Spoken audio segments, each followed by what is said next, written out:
Good evening all of you, welcome back. आजादी का अमृत महोत्सव, इसके ऊपर हम लोग एक सीरीज कर रहे हैं जिसमें वुमेन फ्रीडम फाइटर लोग के ऊपर हम लोग करेंगे। 75 ऐसी वुमेन फ्रीडम फाइटर हैं जिनके नाम को गवर्नमेंट सजेस्ट करता है और उनमें से चुनिंदा हम लोग बेस्ट जो है जिनके ऊपर ज्यादा से ज्यादा एग्जाम में क्वेश्चन बन सकता है in UPSC 2022 and WBCS 2022 civil services GS paper में। तो इसके लिए हम लोग करेंगे freedom fighter, women freedom fighter लोग के ऊपर लेक्चर्स। ओके, तो आज हमारा जो लेक्चर है वो मे बी 7th लेक्चर होगा और आज जिनके बारे में हम लोग करने वाले हैं बहुत ही खूबसूरत लेडी।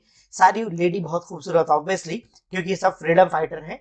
शक्ल पे नहीं, हम उनकी अकल पे और उनकी सोच और समझदारी पे खूबसूरत बोलते हैं, है ना। तो उनका लेक्चर, उनके बारे में आज हम लोग करेंगे। लेडी का नाम है सुचेता कृपलानी, उनके बारे में आज हम लोग देखेंगे। अच्छा, ये जरा सा यहाँ पे देखना, ये हिस्ट्री होगा ना कि पॉलिटी होगा, ये है ना।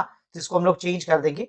तो लेडी का नाम है सुचेता कृपलानी और इनके बारे में आज हम लोग क्लास करेंगे। ओके, ठीक है, सुचेता कृपलानी। तो मॉडर्न हिस्ट्री का ये लेक्चर आज का हम लोग स्टार्ट करते हैं। वुमेन फ्रीडम फाइटर 1908 में पैदा होती हैं और 1974 में इनका डेथ हो जाता है।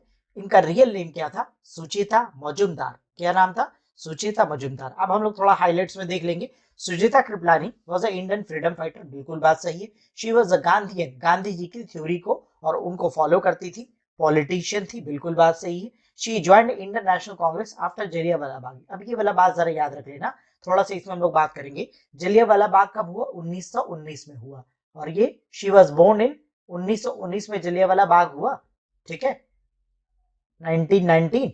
और शी वाज बोर्न इन 1908। तो 1919 में इनका कितना उम्र रहा होगा? 10-11 साल उम्र रहा होगा। तो 11 साल 10 साल की उम्र में जलियांवाला बाग इंसिडेंट के बारे में सुना। अब जब ये स्कूल में पढ़ती थी, उनके साथ बहुत सारी एंग्लो इंडियन लड़कियां, ब्रिटिश लड़कियां भी पढ़ती थी। तो अब इनको थोड़ा देख करके इनसे चिढ़ होने लगा, है ना। अब नेचुरल सा बात है कि इंडियन लोग को अगर ब्रिटिशर्स लोग मारा है तो ब्रिटिश को ही किसी को देख करके तो थोड़ा चिढ़ तो मचेगा। अब वो बच्चा का, वो जो बच्ची है ब्रिटिश बच्ची, उसका तो कोई गलती नहीं, लेकिन जो देखने वाली है वो भी तो खुद एक बच्ची है, उसकी भी तो समझदारी सोच अभी नहीं है।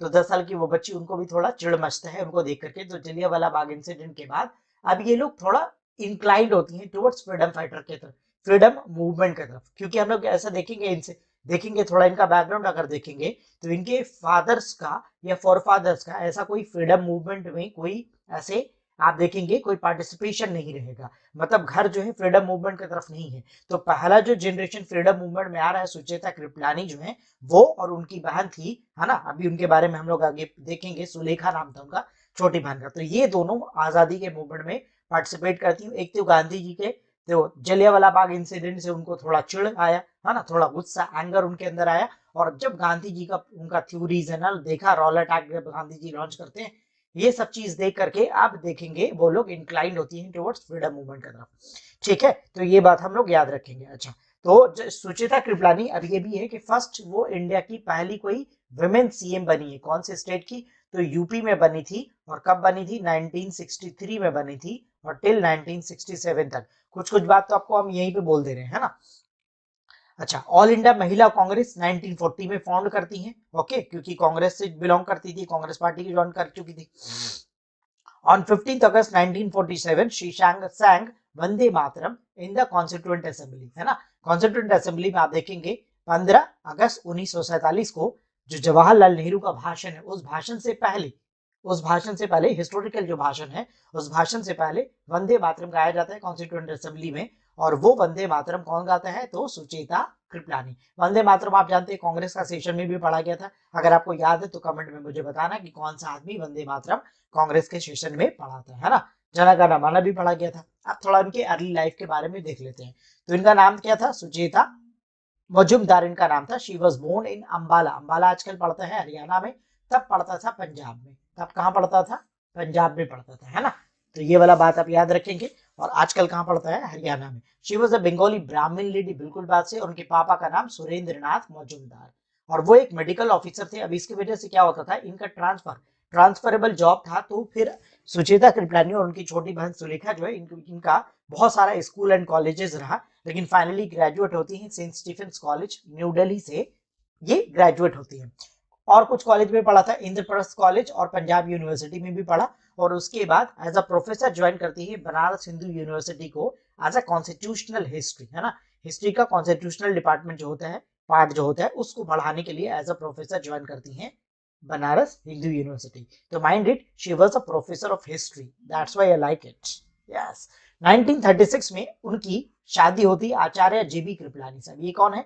Acharya JB Kripalani, he was also Gandhian politician, Gandhi ji के शिष्य, ही वाज आल्सो प्रोफेसर, और है ना, वो गांधी जी के शिष्य थे। इनसे मुलाकात होती है और 1936 में इनकी शादी हो जाती है। अब JB Kripalani was a South Indian man, और ये she lady was from Bengal. तो अब दोनों का कास्ट, रिलीजन, थोड़ा रिलीजन तो सेम ही है, हिंदुइज्म, लेकिन कास्ट और कल्चर थोड़ा डिफरेंट है, तो दोनों का फैमिली मना कर देते हैं। इवन गांधी जी इस शादी के सपोर्ट में नहीं थे, लेकिन फाइनली इन दोनों का शादी हुआ। जैसे आप देखेंगे, अरुणा असफ अली का शादी हुआ था, है ना, असफ अली से। Aruna Ganguly married to Asaf Ali. तो वैसे ही Sucheta Kripalani married to Sucheta Majumdar, married to Sucheta, शादी करके बन गई क्या? सुचेता कृपलानी। तो वो दोनों फैमिली क्या है, अपोज करती है शादी का। गांधी जी इनिशियली अपोज करते, लेकिन फाइनली शादी हुआ और सुचेता मजुमदार बन गई सुचेता कृपलानी। और ये भी कौन थे? गांधीयन पॉलिटिशियन, गांधी जी के शिष्य, गांधी जी के फॉलोअर्स। अब इनका फ्रीडम स्ट्रगल स्टार्ट हुआ। फ्रीडम स्ट्रगल तो पहले ही 1919 के बाद से ही इनका स्टार्ट हो गया था। तो अब क्या देखेंगे हम लोग, जलियांवाला बाग इंसिडेंट, मैंने आपको बोला कि उससे वो अट्रैक्ट होती है टुवर्ड्स फ्रीडम मूवमेंट। तो दोनों उनकी बहन सुचेता मजुमदार एंड सुलेखा मजुमदार 15-16 साल की हुई और फ्रीडम मूवमेंट में ज्वाइन कर लेती हैं। ठीक है, क्विट इंडिया मूवमेंट में भी ज्वाइन करती हैं। जैसे आप देखेंगे कि सरोजिनी नायडू एंड अरुणा असफ अली, ये सब लोग ज्वाइन करती हैं। वैसे ही सुचेता कृपलानी भी क्विट इंडिया मूवमेंट को 1942 इस मूवमेंट में ज्वाइन करती हैं। और भी सारे मूवमेंट जैसे, है ना, उनमें भी ज्वाइन करती हैं। अब बहुत इंपॉर्टेंट एक होता है ये कि जब पार्टीशन हुआ 1946-47 में, तो राइट हो गया। अब राइट कहाँ कहाँ पे हुआ? तो एक बॉर्डर है पंजाब वाला बॉर्डर, और एक बॉर्डर है बंगाल वाला बॉर्डर। ये दो जगह से आदमी लोग आना जाना पाकिस्तान कर रहा था। तो पाकिस्तान इंडिया आने जाने में जब बॉर्डर पे क्लैश हुआ, तो इसमें हो गया राइट। तो बांग्लादेश में आजकल ये जगह पड़ता है, तब बंगाल हुआ करता था। तो बांग्लादेश में जगह का नाम है नोआखाली, बहुत इंपॉर्टेंट है। नोआखाली में गांधी जी जाते हैं राइट को रोकने के लिए। इसके ऊपर कभी गांधी के बारे में जब पढ़ाएंगे ना, तो हम डिटेल में उसमें वहां पे पढ़ाएंगे। तो नोआखाली में जब राइट हो गए, तो राइट को रोकने के लिए गांधी जी पैदल वॉक करके वहां जाते हैं, ट्रेन से गए वहां पे, फिर नोआखाली वो गांव, वो जगह पहुंचते हैं। और उनके साथ जो लेडी उनको सपोर्ट करने के लिए पहुंचती है साथ में, उनका नाम था सुचेता कृपलानी, है ना। नोआखाली का राइट को रोकने के लिए बहुत फेमस है ये वाला, बहुत फेमस। चलिए अब आगे देखते हैं। शी वाज इलेक्टेड आज पॉलिटिकल करियर। अब देखेंगे 1952 में पहला लोकसभा का चुनाव हुआ, और वो एज ए एमपी इलेक्ट होती हैं दिल्ली में, पर कांग्रेस का पार्टी से नहीं, कांग्रेस को आप छोड़ चुकी हैं। किसान मजदूर प्रजा पार्टी, ये पार्टी के one of the founding member थे इनके हस्बैंड सुचेता कृपलानी के हस्बैंड आचार्य जेबी कृपलानी। और इस पार्टी से ये टिकट लेकर के 1952 में जीत जाती हैं, और किसको हराती हैं? कांग्रेस के कैंडिडेट जिसका नाम था मनमोहनी सहगल। ठीक है, मनमोहनी सहगल को डिफीट करती है। याद रख लेना, नाम अपना कॉपी में आप लोग लिख लेंगे। अब हाँ, ये वाला बात मैंने बोल दिया कि ये जो किसान मजदूर पार्टी है, इसके one of the founding member was JB Kripalani. लेकिन आगे वाला टर्म जो हुआ, next term, in the next term she elected from the seat of Congress. अब 1956-57 में जो इलेक्शन हो रहा है लोकसभा का, इसमें ये कांग्रेस पार्टी में ज्वाइन कर लेती है, किसान मजदूर पार्टी को छोड़कर के कांग्रेस में आ जाती है, और सेम सीट से कांग्रेस पार्टी की कैंडिडेट बनकर के इलेक्शन जीत जाती है। 1967 में लोकसभा का इलेक्शन लड़ा फ्रॉम गोंडा कॉन्स्टिट्यूएंसी। गोंडा कहां पड़ता है? यूपी में पड़ता है। वहां से इलेक्शन लड़ा। और इसके पहले अब देखेंगे तो 1960 से 1963 के बीच में वो यूपी के गवर्नमेंट में लेबर मिनिस्टर, ठीक है, कम्युनिटी डेवलपमेंट मिनिस्टर और इंडस्ट्री मिनिस्ट्री, ये तीन मिनिस्ट्री पे वो मिनिस्टर रह चुकी थी 1960 से 63 के बीच में। 1963 में उनको सीएम का पोस्ट पे अपॉइंट किया गया, और 1967 तक वो सीएम के पोस्ट पे रहती, और फिर 1967 में लोकसभा का चुनाव जब आया, तो वो सीएम का सीट छोड़ करके फिर 1967 में चुनाव लड़ती हैं, एमपी का लोकसभा का चुनाव लड़ती हैं।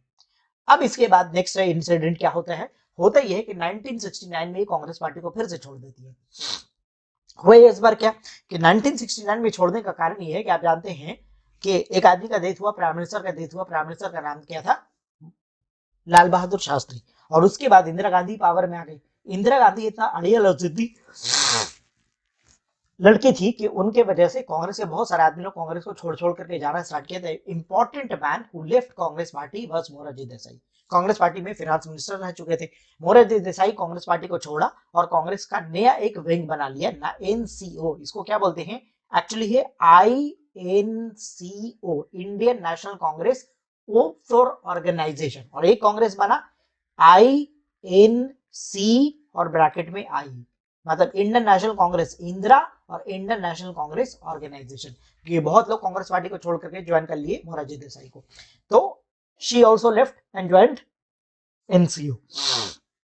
और एनसीओ का सीट पे, मतलब इंडियन नेशनल कांग्रेस ऑर्गेनाइजेशन का सीट पे 1971 का चुनाव लड़ा लोकसभा का, और ये फिरोजाबाद से इलेक्शन लड़ती है, लेकिन ये हार जाती है। ठीक है, इलेक्शन हार जाती है। After this she retired herself from politics till her life। और 1971 की हार के बाद पॉलिटिक्स से अपने आप को अलग कर लेती हैं और अलग होकर के घर में बैठ जाती हैं, एज अ सोशल वर्कर बन के बैठ जाती हैं।